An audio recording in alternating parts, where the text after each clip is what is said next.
સુપ્રભાત વિદ્યાર્થી મિત્રો, આજે આપણે પ્રકરણ 3 કરીશું માહિતીનો નિયમ. તમે માહિતીને કેવી રીતના એકત્રિત કરવી એ તો ધોરણ 6માં શીખી ગયા છો. હવે અહીં આપણે માહિતીનો સંગ્રહ કરવા માટે એને કેવી રીતના જુદી રીતના રજૂઆત કરવામાં આવે છે અને એનું કેવી રીતના આલેખન કરવામાં આવે છે એ વિશેની સમજૂતી મેળવીશું. અને માહિતીનો વિસ્તાર કેવી રીતના શોધવો, એની સરેરાશ કેવી રીતના શોધવી, તેમજ માહિતીનો બહુલક અને મધ્યસ્થ કેવી રીતના શોધવો એ અહીં આજે આપણે શીખીશું. તો સૌપ્રથમ આપણે જે માહિતીનો વિસ્તાર અને સરેરાશ છે એ કેવી રીતના શોધવી એ શીખીશું અને એના પછી એનો બહુલક અને મધ્યસ્થ વિશે જાણકારી મેળવીશું. તો હવે આપણે કરશું પ્રકરણ 3. પ્રકરણ 3 માહિતીનું નિયમન. આગળના ધોરણમાં તમે જે વિવિધ પ્રકારની માહિતી એકત્રિત કેવી રીતના કરવી એ શીખી ગયા છો કે ધોરણ 6માં કે વિવિધ પ્રકારની જે માહિતી હોય ને એકઠી કેવી રીતના કરવી અને એને કોષ્ટકમાં કેવી રીતના ગોઠવવાનું, તેમજ એને લંબ આલેખમાં કેવી રીતના દર્શાવવાનું એ પણ તમે શીખી ગયા છો. હવે આ પ્રકરણની અંદર આપણે માહિતીનો સંગ્રહ કેવી રીતના કરવો, પછી એને આલેખન કેવી રીતના કરવું અને એની રજૂઆત કેવી રીતના કરવી એ આપણે અહીં જોઈશું. માહિતીનો સંગ્રહ એટલે કે તમે જે માહિતી એકત્રિત કરો છો એમાંથી કઈ માહિતીનો સંગ્રહ કરવાનો છે એ તમને સૌપ્રથમ ધ્યાન હોવું જોઈએ કે કઈ માહિતી તમારા માટે જરૂરી છે અને કેનો તમારે સંગ્રહ કરવાનો છે. અહીં તમને એક વાક્ય આપેલું છે કે માહિતીનું એકત્રીકરણ કરતા પહેલા આપણે એ જાણવું જરૂરી છે કે આપણે તેનો ઉપયોગ શાના માટે કરીશું. જ્યારે આપણે માહિતી એકત્રિત કરીએ છીએ ત્યારે સૌપ્રથમ તો આપણે એ જાણવું જોઈએ કે આપણે માહિતી છે એ શેના માટે એકત્રિત કરી છે કે એનો આપણે ઉપયોગ છે ક્યાં કરશું, એના આધારે આપણે જે છે એનો સંગ્રહ કરીશું. તો એ કરવા માટે સૌપ્રથમ તમારે માહિતીનો સંગ્રહ કરવો હોય તો એના માટે તમારે 3 વસ્તુ ધ્યાનમાં રાખવી જોઈએ કે માહિતીનો જો તમે સંગ્રહ કરશો તો એમાં માહિતીની તમે ગોઠવણી કેવી રીતના કરશો, પછી એના જે પ્રતિનિધિ મૂલ્યો છે એ તમે કયા રાખશો. તો એ બધી બાબતો ધ્યાનમાં રાખી અને એના પછી માહિતીનો સંગ્રહ કરવામાં આવે છે.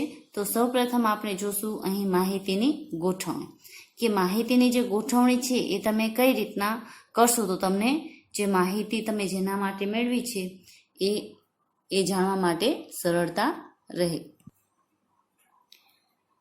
અહીં એક વિદ્યાર્થીએ અંગ્રેજીમાં મેળવેલ ગુણ આપેલા છે, પરંતુ અહીં તમે જોશો તો જે ગુણ આપેલા છે એ અલગ અલગ છે કે 23, 35, 48, 30 એવી રીતના જે વિદ્યાર્થીએ અંગ્રેજીમાં ગુણ મેળવ્યા છે એ અહીં આપેલા છે. હવે આની અંદર કયા વિદ્યાર્થીને વધુ ગુણ આવ્યા છે કે ને ઓછા ગુણ આવ્યા છે, કયા વિદ્યાર્થીનું જે પરિણામ છે અંગ્રેજીમાં સારું છે કે ખરાબ છે એ કંઈ અંદાજો આવતો નથી. તો એ જાણવા માટે આપણે માહિતીને વ્યવસ્થિત ગોઠવવી જોઈએ. તો આપણે જોશું કે માહિતીની કેવી રીતના વ્યવસ્થિત ગોઠવણી કરવી. અહીં તમને રોલ નંબર વાઇઝ જે છે એ છોકરાઓના નામ લખી અને અંગ્રેજીના માર્ક્સ છે એની ગોઠવણી કરેલી છે અને કેટલામાંથી કેટલા ગુણ મેળવ્યા છે એ પણ એની પણ ગોઠવણી કરવી છે. પરંતુ તમે આવી રીતના જુઓ છો તો પણ તમને સરળતાથી જે તમને માહિતી જોઈએ છે એ તમે સમજી શકતા નથી. તો એને એ જ કોષ્ટકને આપણે બીજી રીતના ગોઠવણી કરી છે. જે માર્ક્સ મળ્યા છે એને આપણે ઉતરતા ક્રમમાં ગોઠવ્યા છે. અહીં જે હતું આપણે રોલ નંબર પ્રમાણે ગોઠવ્યા હતા. હવે બીજું જે કોષ્ટક બનાવ્યું એમાં આપણે ઉતરતા ક્રમમાં ગોઠવ્યા.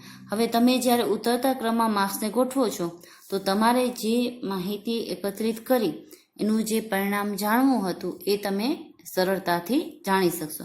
કે સૌથી વધુ માર્ક્સ છે 48 એ આશીષ નામના છોકરાને આવ્યા છે અને એનો રોલ નંબર 3 છે. એના પછી એનાથી ઓછા માર્ક્સ 46 છે જે ગોવિંદ નામના છોકરાને આવે છે જેનો રોલ નંબર 6 છે. અને સૌથી ઓછા માર્ક્સ છે એ 13 છે અને જે જય નામના છોકરાને આવેલા છે. તો આવી રીતના જે માહિતી તમે એકત્રિત કરો છો એને જો તમે સરળતાથી ગોઠવો કે જેનાથી તમને જે માહિતી જોઈએ છે એ તમે સરળતાથી સમજી શકો. તો માહિતી ગોઠવવાની અલગ અલગ રીતો હોય છે. તમે એને કેવી રીતના ગોઠવો છો એ તમારી કુશળતા પર આધાર રાખે છે. હવે આપણે જોઈશું કે જે માહિતી આપણે એકત્રિત કરી છે એના પ્રતિનિધિ મૂલ્યો.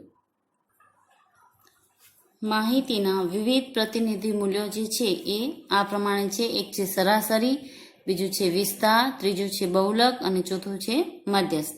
આ દરેક રીતના તમે માહિતીનું જે છે એ રજૂઆત કરી શકો છો અને એનું જે આપણે વર્ગીકરણ કરેલું હોય, માહિતી એકત્રિત કરેલી હોય, જે દર્શાવેલી હોય એનું મૂલ્યાંકન આપણે કરી શકીએ છીએ. તો તમે જે રીત તમને સરળ પડે એ રીતે તમે કરી શકો છો. આપણે સરાસરીની રીતે પણ કરી શકીએ છીએ, એનો વિસ્તાર પણ જાણી શકીએ છીએ અને બહુલક જે છે એની રીતથી પણ કરી શકીએ છીએ અને મધ્યસ્થ પણ એનો મેળવી શકીએ છીએ. તો આપણને જેવી માહિતીની જરૂરિયાત હોય એ પ્રમાણે જે છે એના મૂલ્યો આપણે મેળવવા જોઈએ. તો સૌપ્રથમ આપણે જોશું વિસ્તાર અને સરાસરી.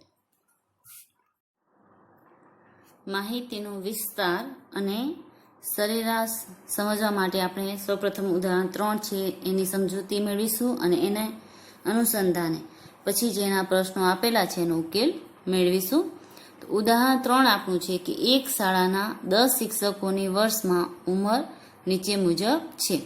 એક શાળાની અંદર 10 શિક્ષકો છે, એની ઉંમર આ પ્રમાણે છે. એક શિક્ષકની ઉંમર 32 વર્ષ, પછી 41 વર્ષ, 28 વર્ષ, 54 વર્ષ, 35 વર્ષ, 26, 23, 33, 38 અને 40. આ 10 શિક્ષકોની જે ઉંમર છે અહીં આપેલી છે. હવે આના આધારે સૌથી વધુ ઉંમરવાળા તથા સૌથી ઓછી ઉંમરવાળા શિક્ષકની ઉંમર કેટલી છે એ આપણને શોધવાનું છે. એટલે કે સૌથી વધુ ઉંમર કેટલી છે અને સૌથી ઓછી ઉંમર કેટલી છે. પછી શિક્ષકોની ઉંમરનો વિસ્તાર કયો છે એ શોધવાનો છે અને આ શિક્ષકોની સરાસરી ઉંમર કેટલી છે એ આપણને શોધવાની છે.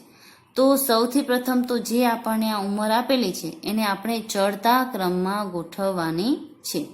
જે આ સંખ્યા આપેલી હોય એને સૌથી પ્રથમ ચડતા ક્રમમાં ગોઠવવાની. તો આપણે ઉકેલ 1 છે એમાં સૌ પ્રથમ કર્યું છે ઉંમરને ચડતા ક્રમમાં ગોઠવતા. અને ચડતા ક્રમમાં ગોઠવીએ તો સૌથી નાની સંખ્યા છે 23, પછી આવશે 26, પછી 28, 32, 33, 35, 38, 40, 41 અને 54. હવે જ્યારે તમે એ સંખ્યાને ચડતા ક્રમમાં ગોઠવી લો એટલે તમને તમારો જે પ્રથમ પ્રશ્નનો જવાબ છે એ સરળતાથી મળી જશે કે સૌથી વધુ ઉંમરવાળા જે શિક્ષક છે એની ઉંમર કેટલી છે. તો સૌથી વધુ છે 54 વર્ષ અને સૌથી ઓછી ઉંમરવાળા તો એની ઉંમર છે 23 વર્ષ. તો આપણને પહેલા પ્રશ્નનો જે જવાબ છે એ મળી જશે કે અહીં મહત્તમ ઉંમરવાળા શિક્ષકની ઉંમર 54 વર્ષ છે તથા લઘુત્તમ એટલે કે સૌથી ઓછી ઉંમરવાળા શિક્ષકની ઉંમર 23 વર્ષ છે. હવે બીજો પ્રશ્ન છે આપણો કે શિક્ષકોની ઉંમરનો વિસ્તાર કયો છે. હવે જ્યારે તમને કોઈ પણ સંખ્યાનો વિસ્તાર શોધવાનો હોય ત્યારે મોટી સંખ્યામાંથી નાની સંખ્યાને બાદ કરીએ તો આપણને જે આપેલ સંખ્યા હોય એનો વિસ્તાર મળી રહે. તો અહીં આપણે શિક્ષકોની ઉંમરનો વિસ્તાર શોધવાનો છે. તો મોટી સંખ્યા છે 54, નાની સંખ્યા છે 23, એ આપણે એમાંથી બાદ કરશું એટલે આપણને ઉંમરનો વિસ્તાર મળશે 31 વર્ષ. હવે છેલ્લો એમાં પ્રશ્ન છે આ શિક્ષકોની સરાસરી ઉંમર કેટલી છે કે એની સરાસરી ઉંમર કેટલી છે. તો જે તમને સંખ્યા આપેલી છે આ એ દરેકનો સરવાળો કરવાનો અને પછી જેટલી સંખ્યા હોય જેમ કે 1, 2, 3, 4, 5, 6, 7, 8, 9 અને 10 કુલ 10 સંખ્યા છે. તો આ સંખ્યાના સરવાળાને 10 વડે આપણે ભાગીએ તો આપણને જે છે એની સરાસરી છે એ મળી રહેશે. તો અહીં જે સંખ્યા આપણે ચડતા ક્રમમાં ગોઠવી હતી એનો સરવાળો કર્યો 23 + 26 + 28 + 32 આવી રીતના અને એને ભાગાકાર કરવાના 10 વડે કે જેટલી આપણે સંખ્યા લીધી હોય અહીં તમે જેટલી સંખ્યા મૂકી હોય 1, 2, 3, 4, 5, 6, 7, 8, 9 ને 10 તો આપણે એને 10 વડે ભાગીશું તો આનો સરવાળો થશે 350. એને જો આપણે 10 વડે ભાગીશું તો આપણને જવાબ મળશે 35 વર્ષ. તો આ થયો આપણા પ્રશ્ન નંબર 3નો જવાબ કે શિક્ષકોની ઉંમરની સરાસરી કેટલી હશે. તો તમારે પણ આ ઉદાહરણ છે એ કરવાનું છે બુકની અંદર. હવે આપણે એના પછીનો જે પ્રશ્ન છે એ કરીશું. આપણે પ્રશ્ન નંબર 6 કરશું કે વિજ્ઞાનની એક કસોટીમાં વિદ્યાર્થીઓના એક સમૂહે 100 માંથી પ્રાપ્ત કરેલ ગુણ 85, 76, 90, 85, 39, 48, 56, 95, 81 અને 75 છે. તો આ વિદ્યાર્થીઓએ મેળવેલ સૌથી વધુ અને સૌથી ઓછા ગુણ કયા છે એ શોધવાનું છે. એના પછી મેળવેલા ગુણનો વિસ્તાર શોધવાનો છે અને સમૂહ દ્વારા મેળવાયેલા ગુણની સરાસરી શોધવાની છે. જે આપણે હમણાં ઉદાહરણ 3 કર્યું એના જેવો જ છે. તો હું હવે કરીશ પ્રશ્ન નંબર 6. તમારે પ્રશ્ન લખી લેવાનો છે, હું એનો જવાબ જ કરું છું. તો હવે આપણે પ્રશ્ન નંબર 6 નો જવાબ લખીશું. જવાબ 6 એમાં સૌપ્રથમ આપણે લખશું એનો જે પહેલો પ્રશ્ન છે એ, એના પછી એના જવાબ લખશું કે વિદ્યાર્થીઓએ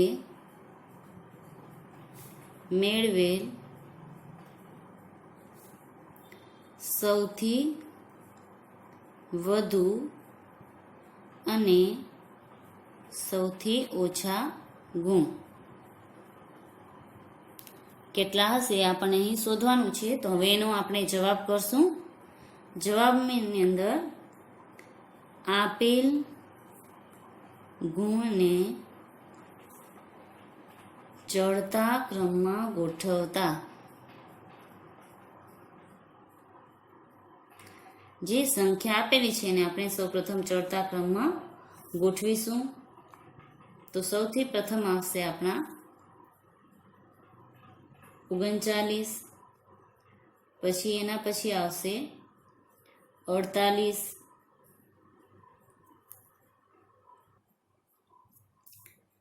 પછી આવશે 56, એના પછી આવશે 75, 76, 81, 85. 85 બે વખત છે તો આપણે અહીં 2 વખત લખશું. પછી આવશે 90 અને છેલ્લે આવશે 95. હવે એમાં એમ કીધું છે કે સૌથી વધુ અને સૌથી ઓછા ગુણ કયા છે. તો અહીં આપણે લખશું કે સૌથી વધુ ગુણ 95 અને સૌથી ઓછા ગુણ 39 છે. જે વિદ્યાર્થીએ મેળવ્યા છે એમાં સૌથી વધુ ગુણ છે એ 95 છે અને સૌથી ઓછા ગુણ છે એ 39 અને સૌથી વધુ 95 છે. હવે એનો બીજો પ્રશ્ન કરશું કે મેળવેલા ગુણનો વિસ્તાર કરો. મેળવેલા ગુણનો વિસ્તાર. તો જવાબમાં આપણે લખશું અહીં મેળવેલા ગુણનો વિસ્તાર બરાબર જે સૌથી વધુ છે 95 એમાંથી આપણે માઇનસ કરવાના સૌથી ઓછા ગુણ એટલે આપણને એનો વિસ્તાર મળશે. 15 માંથી 9 જાય તો 6 અને 8 માંથી 3 જાય તો 5 એટલે આટલા છે એનો વિસ્તાર આપણને મળશે. 56 ગુણ છે એનો વિસ્તાર છે. ત્રીજો જે એમાં છે પ્રશ્ન એ છે સમૂહ દ્વારા મેળવેલ ગુણની સરાસરી શોધો. સમૂહ દ્વારા જે ગુણો મેળવ્યા છે એની સરાસરી જે છે એ આપણને અહીં શોધવાની છે. તો સરાસરી શોધવા માટે આપણે જે સંખ્યા આપણે ચડતા ક્રમમાં ગોઠવી હતી એનો સરવાળો કરીશું. તો અહીં જે સંખ્યા આપેલી હતી એનો આપણે સરવાળો કરીએ તો સરાસરી બરાબર 39 plus 48 plus 56 plus 75 plus 76 plus 81 plus 85 plus 85 plus 90 plus 55 અને છેદમાં આપણને જેટલી સંખ્યા હોય 1, 2, 3, 4, 5, 6, 7, 8, 9 ને 10. તો છેદમાં આપણે કરવાના અહીં 10. હવે આ દરેક સંખ્યાનો સરવાળો કરવાનો. જે આપેલ સંખ્યા છે એનો જો આપણે સરવાળો કરીશું તો એનો સરવાળો આવે છે 730. એની છેદમાં આપણે કરશું 10. હવે સરવાળો કર્યા પછી એને જે નીચે છેદમાં સંખ્યા હોય આના વડે ભાગવાનું. જો આપણે આને 10 વડે ભાગીએ એટલે કે અહીંયા તમે ડાયરેક્ટ 0 0 કટ કરી શકશો. જો આવી રીતના કટ ન થતા હોય તો તમારે એનો ભાગાકાર કરવાનો. ભાગાકાર કરશો તો એનો જવાબ મળશે તમને 73. એટલે કે જે ગુણ અહીં આપેલા છે બધાએ મેળવ્યા છે એના સરેરાશ ગુણ છે એ 73 ગુણ છે. તો અહીં લખાશે આમ સમૂહ દ્વારા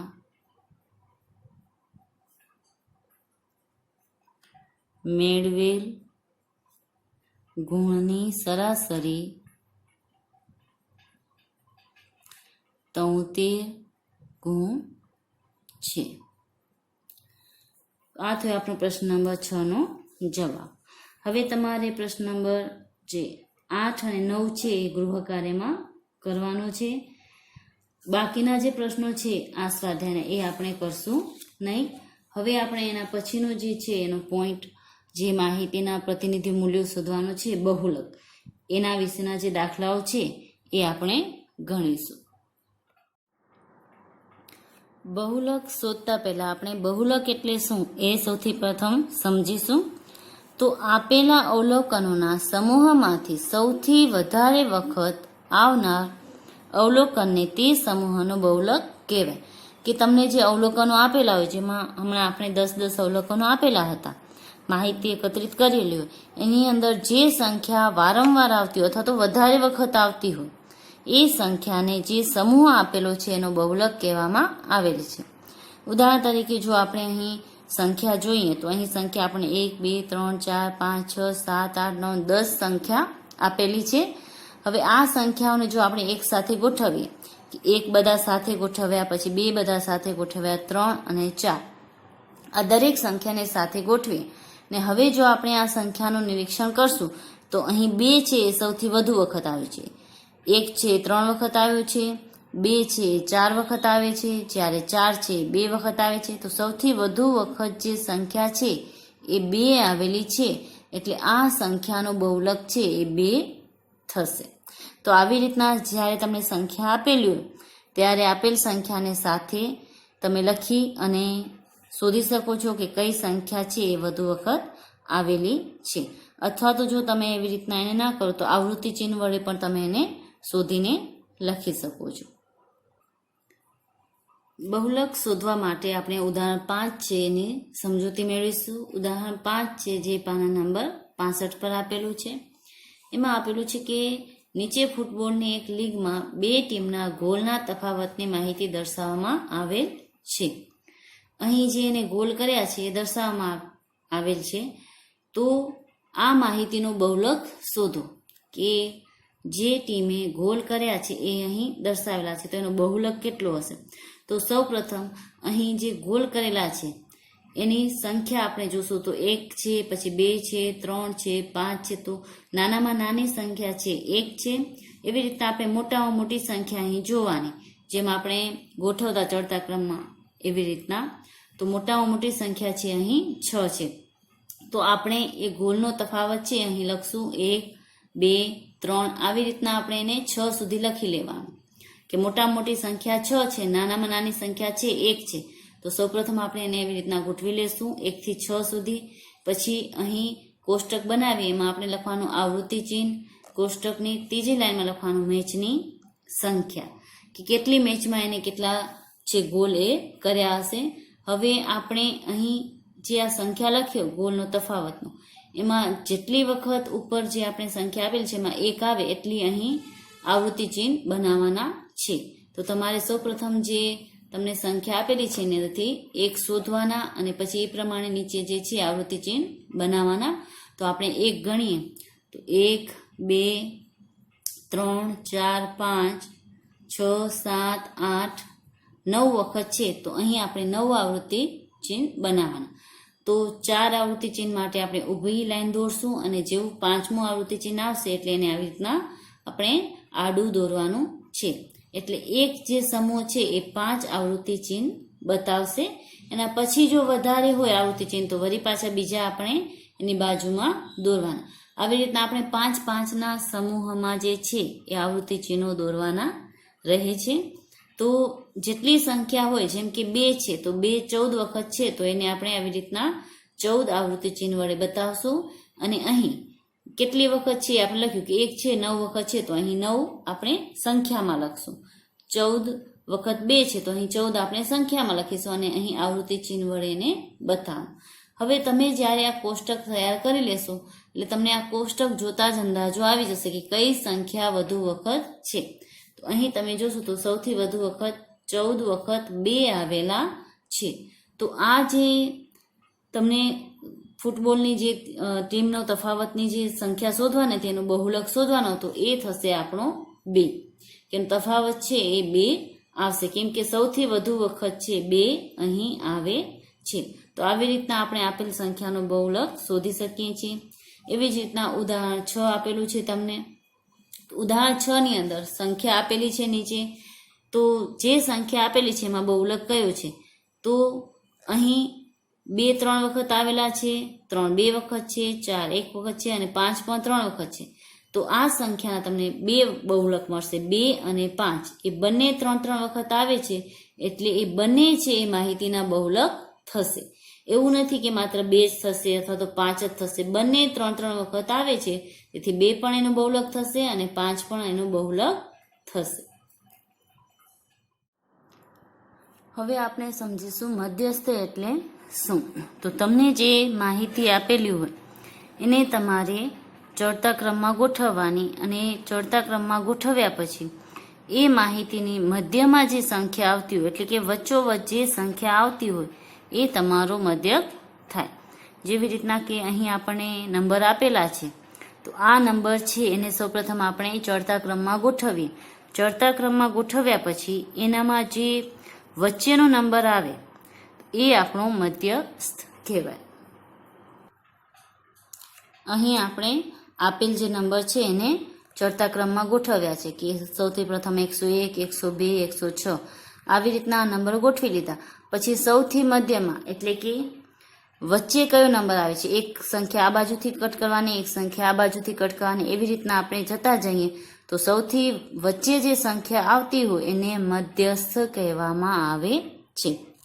જેમ કે અહીંથી 125 નીકળે, અહીંથી 101, અહીંથી 102, અહીંથી 123, અહીંથી 120 તો 106, 109 તો 120, 110 તો 117, 110 તો 115, 115 તો બીજા 115. એટલે સૌથી મધ્યની જે સંખ્યા છે તમારી એ આવશે 115.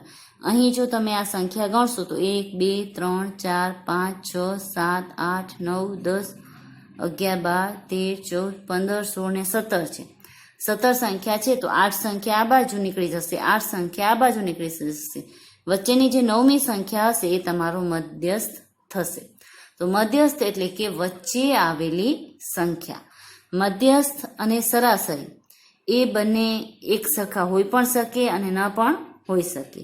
એવી જ રીતના બહુલક છે, મધ્યસ્થ છે અને સરાસરી એ ત્રણેય પણ ક્યારેક એક સરખા હોઈ શકે અને ક્યારેક ના પણ હોઈ શકે. આપણે એમ ના કહી શકીએ કે મધ્યસ્થ અને બહુલક એક સરખા નથી અથવા તો મધ્યસ્થ અને જે તમે સરાસરી શોધો છો એ પણ એક સરખા ના હોય, એવું ના હોઈ શકે. એ ગમે ત્યારે એક સરખા પણ હોઈ શકે અને અલગ અલગ પણ હોઈ શકે છે. હવે આપણે કરશું સ્વાધ્યાય 3.2 એનો પ્રથમ દાખલો કે ગણિતની એક પરીક્ષામાં 25 ગુણમાંથી 15 વિદ્યાર્થીઓના ગુણ નીચે દર્શાવેલ છે. તો આ વિદ્યાર્થીઓ મેળવેલ ગુણ છે. તો આ માહિતીના આધારે આપણે આ જે ગુણ મેળવ્યા છે એનો બહુલક અને મધ્યસ્થ શોધવાનો છે અને પછી લખવાનું છે કે શું મધ્યસ્થ અને બહુલક છે એ બંને સમાન છે કે નથી. તો આપણે હવે કરશું પ્રશ્ન નંબર 1. તમારે જે સ્વાધ્યાય કાર્ય છે એ નવા પેજ પર લખવાનું છે.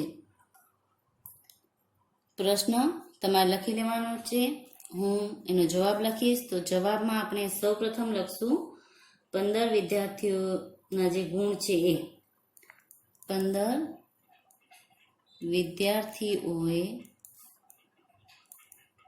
મેળવેલ ગુણ, જે અહીં હું લખું છું નીચે, 19, 25, 23, 20, 9, 20, 15, 10, 5, 16, 25, 20, 24, 12 અને છેલ્લે છે 20.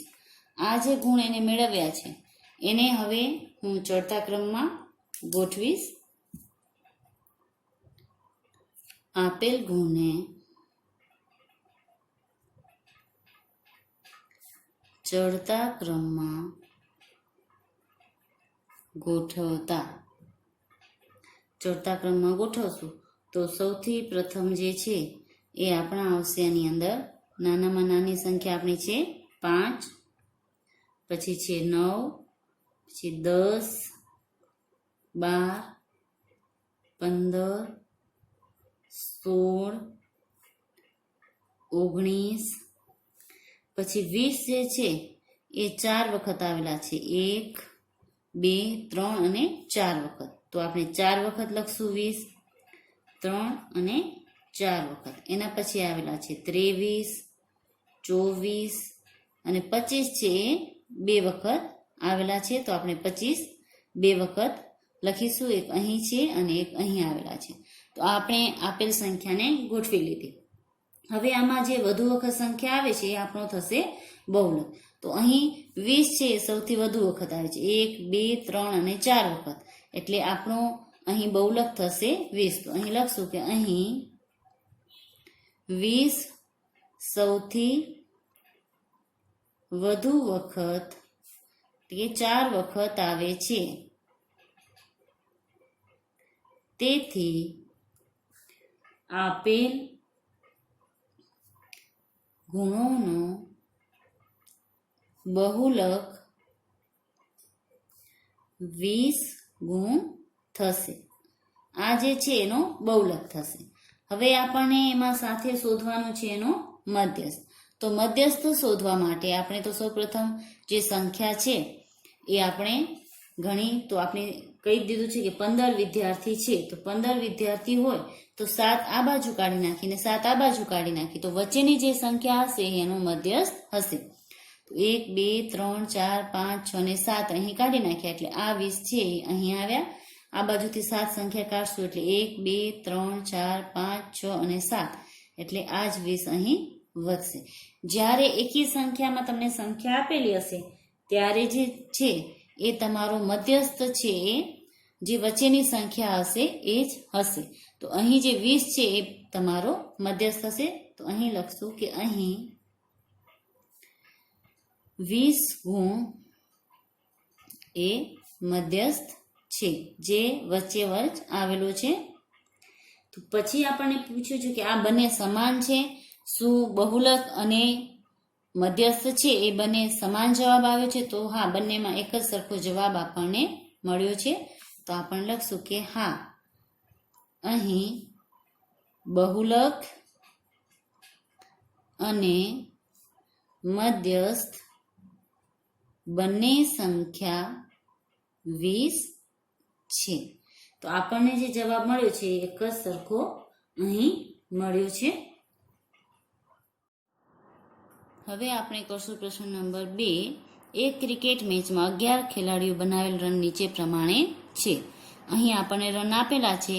એ આપેલા રનને આપણે સરાસરી, બહુલક અને મધ્યસ્થ શોધવાના છે. અને પછી જણાવવાનું છે કે જે આપણે ત્રણે શોધ્યા એ એક જ સરખા છે કે નથી. એની સરાસરી, બહુલક અને મધ્યસ્થ એક સરખા છે કે નથી. તો હવે આપણે પ્રશ્ન નંબર 2 નો જવાબ કરીશું. અને તમારે પ્રશ્ન લખી લેવાનો છે. હું ડાયરેક્ટ એનો જવાબ જ લખું છું. 11 ખેલાડીએ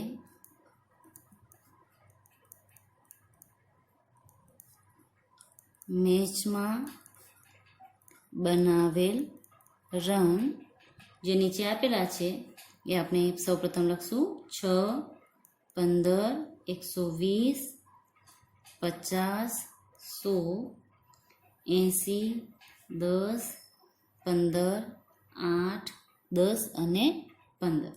આ જે રન એને બનાવ્યા છે એ અહીં લખેલા છે. હવે આપેલ રનને સૌપ્રથમ આપણે ચડતા ક્રમમાં ગોઠવશું. તો આપણે અહીં લખશું કે સૌપ્રથમ જે રન આપેલા છે એને ચડતા ક્રમમાં ગોઠવતા.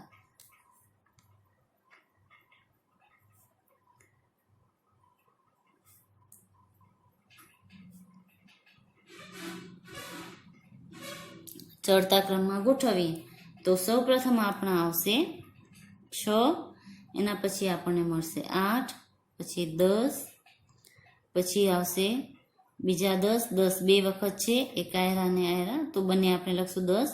પછી 15 છે એ 3 વખત છે, એક અહીં, અહીં અને અહીં, તો 3 વખત આપણે લખશું 15. એના પછીની જે સંખ્યા છે એ આપણી આવશે 50, પછી આવશે 80, પછી 100 અને સૌથી મોટી સંખ્યા છે એ આપણી છે 120. તો આ આપણે એને ચડતા ક્રમમાં ગોઠવ્યા. ચડતા ક્રમમાં ગોઠવ્યા પછી આપણે જે સંખ્યા વધુ વખત આવતી હોય એને આપણે એને બહુલક તરીકે લખી શકીએ છીએ. તો હવે આપણે એનો સૌપ્રથમ બહુલક શોધશું. તો જે વધુ વખત આવે છે એ સંખ્યા છે તમારી 15. 1, 2 અને 3 વખત આવે છે, તો અહીં 15 3 વખત આવે છે. તેથી આપેલ રનનો બહુલક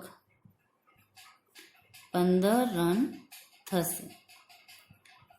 હવે એવી જ રીતના જો આપણે એનો મધ્યસ્થ શોધીએ સાથે સાથે પછી આપણે સરાસરી શોધશું.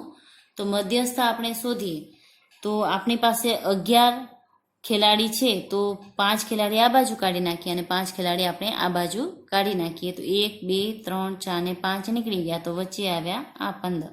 1, 2, 3, 4 ને 5 આ બાજુ નીકળી ગયા, તો અહીં આવ્યા 15. તો આ સંખ્યાનો મધ્યસ્થ છે એ પણ 15 થશે. તો આપણે લખશું કે આપેલ રનનો મધ્યસ્થ 15 રન થશે. હવે આપણને એની સરાસરી શોધવાની છે. તો જે સરાસરી શોધવાની હોય ત્યારે આપણે જે સંખ્યા આ ગોઠવી હતી ચડતા ક્રમમાં એનો સરવાળો કરવાનો અને જેટલી સંખ્યા આપેલી હોય એના વડે આપણે એને ભાગાકાર કરવાનો હતો. તો આપણે અહીં લખશું સરાસરી બરાબર જે સંખ્યા આપણને આપેલી છે એનો સરવાળો કરશું. 6 + 8 + 10 + 10 + 15 કરશું 3 વખત. એના પછી 50, 80, 100 અને 120. કુલ સંખ્યા અહીં છે આપણી પાસે 11 મેચ છે, તો એને ભાગ્યા કરશું આપણે 11. હવે આ ઉપરની જે સંખ્યા છે એનો આપણે સરવાળો કરશું. ઉપરની સંખ્યાનો સરવાળો કરીએ તો આપણને મળે છે 429 અને નીચે જે છે કુલ સંખ્યા આપણી પાસે છે 11. તો 429 ને 11 વડે ભાગાકાર કરવાનો. તમે આવી રીતના સાઈડમાં કરી શકો છો અથવા તો તમે રફ કામની અંદર પણ કરી શકો છો. તો આવી રીતના ભાગાકાર કરીને 11 તેરી 33, 9 વધશે 11 9 99. તો આનો જે જવાબ છે એ આપણને મળશે 39. એટલે એની જે સરાસરી છે એ આપણને મળી 39 રન. આ મળી આપણે સરાસરી. હવે આપણને અહીં એક પ્રશ્ન પૂછ્યો હતો કે એનો બહુલક, સરાસરી અને મધ્યસ્થ એક જ સરખા છે. તો એનો આપણે જે બહુલક અને મધ્યસ્થ શોધ્યો એ તો એક જ સરખો છે 15, પરંતુ એની સરાસરી જે છે એ અલગ છે. તો અહીં આપણે લખશું કે અહીં આપેલ રન માટે બહુલક અને મધ્યસ્થ